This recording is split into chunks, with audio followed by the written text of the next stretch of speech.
What is Kirchhoff's loop rule. Loop का मतलब होता है आकृति।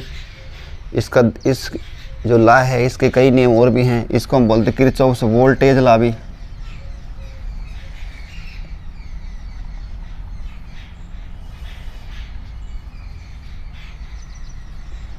इसके कई नाम हैं, Kirchhoff's loop rule, Kirchhoff's voltage law, shortcut में भी लिख देते हैं केवीएल, और इसको हम बोलते हैं मैश एनालिसिस। मैश का मतलब होता है जाली, ठीक है। अभी एक मैं बना के दिखाऊंगा, यहाँ पे इसका डेमो करेंगे। और मैश एनालिसिस या लूप एनालिसिस भी लिख सकते हैं। तो देख लो किरचॉफ्स, जो इसको सेकंड लॉ भी बोलते हैं, किरचॉफ्स सेकंड लॉ भी। तो इसके काफ़ी नाम हैं, Kirchhoff's loop rule, Kirchhoff's voltage law, KVL, mesh analysis, loop analysis और किरचॉफ्स सेकंड लॉ। ये सारी एक ही बात है, इसको हमें सोल्व करना है। तो देखो बच्चों, ये होता है, ये क्लोज्ड पार्ट के ऊपर लगता है किसी इलेक्ट्रिकल सर्किट के अंदर। इलेक्ट्रिकल सर्किट बनाने के लिए क्या चाहिए हमें एक बैटरी चाहिए, रेजिस्टेंस चाहिए, तार चाहिए। तो मैं उसके ऊपर इसको लागू करके दिखाता हूँ। तो जैसे मान के चलो कि ऐसे 1 2 3 4 ऐसे ये बना लिया करो, एक जाल बनाएंगे, जाली सी। और इसका मैं नाम रख देता हूँ, यहाँ से इसको स्टार्ट करता हूँ A B C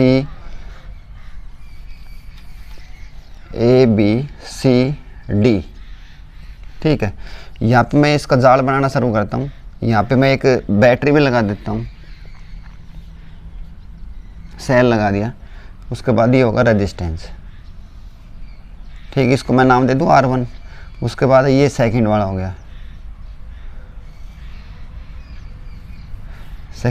गया, इसके सामने ही लेता हूँ ताकि जाली अच्छी लगे, R2। एक यहाँ पे बनाता हूँ रेजिस्टेंस,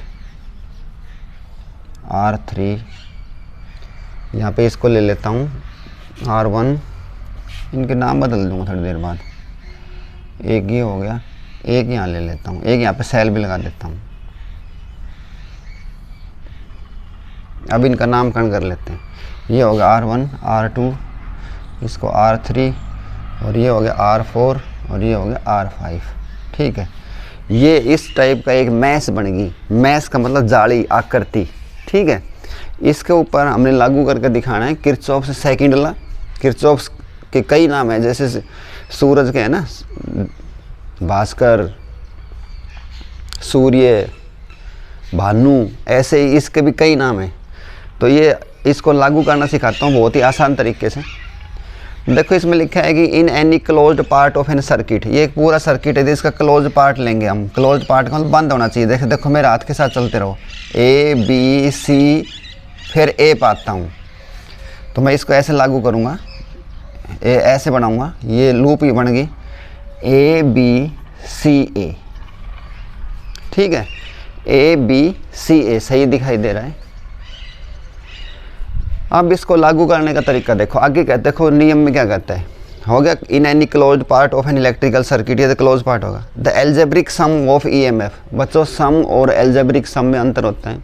सम में तो सारे जमा के निशान आएंगे, और एल्जेब्रिक सम के अंदर प्लस माइनस दोनों आते हैं।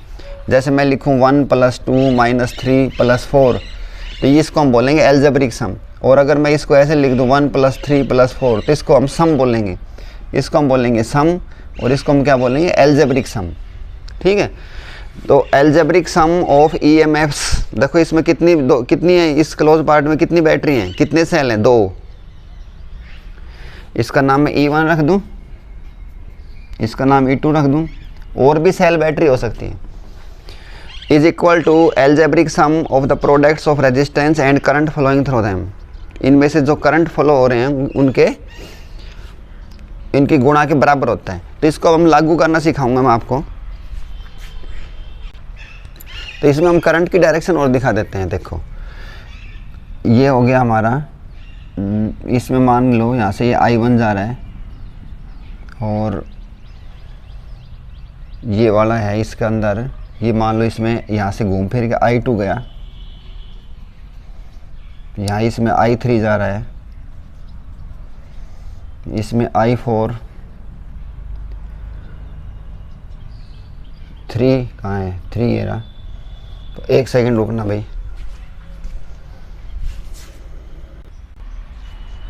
तो डियर स्टूडेंट्स, इसके अंदर हम ना करंट की डायरेक्शन और बनानी सीख लेते हैं कि करंट कैसे इसमें चलता है। तो बिल्कुल सिंपल तरीके से बता रहा हूँ। ये देखो कैसे भाई, जो बैटरी का जो पॉजिटिव टर्मिनल है ना, जो बड़ा वाला हिस्सा है, ये बड़ा वाला हिस्सा, छोटा वाला, जो बड़ा वाला हिस्सा होता है इसको हम बोलते हैं पॉजिटिव टर्मिनल। तो यहाँ से हमने करंट चलता हुआ दिखाना है, ठीक है। देखो ये वाला बैटरी 1 है, तो मैं इसके अंदर जो करंट चलेगा तो इस रेजिस्टेंस में से घूम के आएगा, उस करंट को मैं नाम दे दूँ I1। बिल्कुल सिंपल क्लियर है। उसके बाद ये वाली बैटरी है, इस बैटरी का नाम है E2। यहाँ से जो चलेगा, बैटरी का मतलब सेल समझ जाएगा करो। अगर इसमें 3-4 डंडे होते तो उसको हम बैटरी बोल देते हैं, अदरवाइज ये सेल ही है। यहाँ इस सेल से ये चलेगा करंट I2।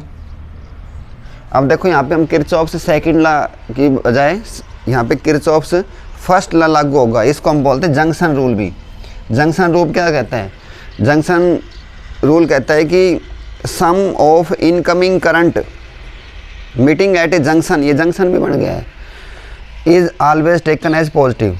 तो ये दोनों जुड़ जाएंगे, यहाँ पे क्या बनेगा I1 प्लस I2, और यहाँ से जो मिल के जाएगा उस करंट का नाम होगा I1 प्लस I2। ठीक है, आगे कोई भी दिक्कत नहीं है, यही I1 प्लस I2 यहाँ से घूमता हुआ जाएगा। यहाँ से भी I1 प्लस I2 गया। और अब देखो आगे जाके फिर एक पॉइंट बना है, यहाँ से जो आने वाले करंट हैं, अब ये दोनों आउटगोइंग करंट हैं, ये अलग अलग हो जाएंगे। ये इसमें से I2 बन जाएगा और ये इसमें I1 हो जाएगा, और I1 फिर वापस ऐसे आ जाएगा घूम के, और I2 इधर से आता रहेगा। तो पूरे सर्किट के अंदर करंट चलता रहेगा। मैंने बहुत ही आसान तरीके से आपको समझाया है। और भी आसान तरीके से समझना है, ऐसे समझ लो कि यहाँ से कोई पानी की मोटर है, यहाँ से पानी आ रहा है इस नाली के अंदर, यहाँ भी एक पानी की मोटर है, यहाँ से भी पानी आ रहा है। दोनों पानी आके यहाँ पे, और भी ज़्यादा पानी नहीं बनेगा भाई। देखो मान लो यहाँ से 3 किलो पानी आ रहा है, यहाँ से 5 किलो पानी आ रहा है, तो टोटल इस नाली में कितना चलेगा? 8 किलो पानी चलेगा। नाली वही जा रही है, आगे जाके नाली के फिर 2 हिस्से हो गए, तो फिर भी करंट बढ़ जाएगा। इस नाली वाला पानी जो है वो इसमें आ जाएगा, इस नाली वाला इसमें आ जाएगा। तो ऐसे जो है जैसे वाटर का फ्लो चलता रहेगा, ऐसे ही इसमें करंट का फ्लो भी चलता रहेगा। मेरे ख्याल से समझ में आ गया होगा आपके। अब उसके बाद इसके ऊपर हम लागू करते हैं किरचॉफ्स सेकंड लॉ। ये एक इम्पॉर्टेंट चीज़ है, इसको लागू करना सीख लो। तो इसको ABCA, तो ये है मेरी ABCA, इसी के ऊपर ही ध्यान दो। तो इसके अंदर कहीं से भी एक जगह से बैठ लो, यहाँ से उड़ाता आ जाओ। ये सोच लो ये हमारा टूर है, इस टूर के ऊपर मैं यहाँ से जा रहा हूँ। तो यहाँ से जब मैं चला तो करंट तो है मेरी बस, और रेजिस्टेंस है मेरी सवारी, इनको साथ लेके चलूँगा। ये मेरी बस जा रही है I1 R2, लिखूँ यहाँ पे I1 R2। उसके बाद देखो जैसे जा रहे हो तो इसमें मुलाकात सबसे पहले हमारी किस टर्मिनल से हुई है? सेल के से। सेल का नेगेटिव हिस्सा से हमारी फर्स्ट इनकाउंटर हुआ है, तो उसको मैं लिखूँगा -E1। अगर यहाँ पे मेरी प्लस से होती तो मैं प्लस का E1 लिख देता। आगे चलो, उसके बाद देखो हमारी वही बस है, अब ये सवारी मिल गई प्लस I1 R1। वापस चलते रहो यूँ, उसके बाद रुक जाओ। अब देखो आगे से एक नई बस आ रही है नई सवारी को लेके, लेकिन हमारा हाथ तो चल रहा था ऐसे ही हूँ, और वो आ रही है हमारी उल्टी साइड से। इसको ऐसे समझो कि इसको ऐसे समझो, हम तो आ रहे हैं यूँ और वो आ रही है यूँ उल्टी साइड से, तो हमने माइनस लेना है। ठीक है, अगर हम यूँ जा रहे थे और वो भी यूँ ही जा रही होती तो हम प्लस लेते। तो अब इसको मैं ऐसे करता हूँ, देखो माइनस कौन सा करंट किस सवारी को लेके आया है? I2 into R3। ठीक है, और इधर से हम जा रहे थे तो इन काउंटर में पहले कौन आया था भाई? प्लस का, तो प्लस का I2 बराबर 0। तो ये है किरचॉफ्स सेकंड लॉ लागू करने का तरीका। शायद समझ में आ गया होगा। एक आकृति पे लगा दिया मैंने, अब दूसरी वाली आकृति पे और लगा के दिखा देता हूँ। दूसरी आकृति ये ले लेते हैं ADCA, ये वाले, इस पर ध्यान। अगर उसमें मान लो कोई कमी रहेगी हो ना, तो इस वाले में देख लो ADCA। हाँ भाई, जो रूल बताया था वहीं से लागू हो जाओ, कहीं से बैठ जाओ यहीं पे इसमें। तो मैं बैठ जाता हूँ जी यहाँ से। ये जो रेजिस्टेंस है R4, इसमें से कितना करंट गया है? I1 plus I2। तो ये कहता है कि product of resistances and current, resistance और करंट की प्रोडक्ट। तो मैं कर दूं I1 plus I2 into R4, आगे चलते रहो। यही करंट R5 में से भी गया है, तो इसको मैं उसी हाथ के साथ चल रहे हैं, तो plus I1 plus I2 into R5। उसके बाद आते देखो यूँ, ये यात्रा यही समाप्त होगी। उसके बाद देखो नई बस, नई सवारी, ये हाथ के साथ ही चल रहे, देखो हम यूँ, तो प्लस ही चलता रहेगा। ये I2 किस में से गुजर रहा है, R3 में से, प्लस का I2 इंटू R3। और जैसे ही जा रहे थे इनकाउंटर में पहले कौन आया, E2, तो माइनस का E2। माइनस क्यों लगाया बच्चों बताओ? माइनस इसलिए लगाया है क्योंकि इनकाउंटर में पहले हमारी मुलाकात नेगेटिव टर्मिनल से हुई है और हमारी यात्रा यही समाप्त होगी, यहाँ से हमने शुरू करी थी। एक बार फिर देख लो, बहुत ही आसान है, इसको मैं थोड़ी शॉर्टकट कर देता हूँ कि ऐसे देखो 3 पार्ट में हमारी यात्रा हो रही है। ऊपर वाला देख लो, 3 पार्ट में हमारी यात्रा होगी है, यहाँ से यहाँ तक, यहाँ से यहाँ तक, यहाँ से यहाँ तक, सीधी सी बात है। 3 बात है। यहाँ करंट और रेजिस्टेंस देखो कितना, I1 R1, I1 R2 हो गया। ये यात्रा ये समाप्त कर दो, लेकिन मुलाकात हमारी माइनस से हुई तो माइनस का E1। उसके बाद यात्रा यहाँ से शुरू होती है, तो इसमें देखो करंट और रेजिस्टेंस कौन है, I1 R1, I1 R1,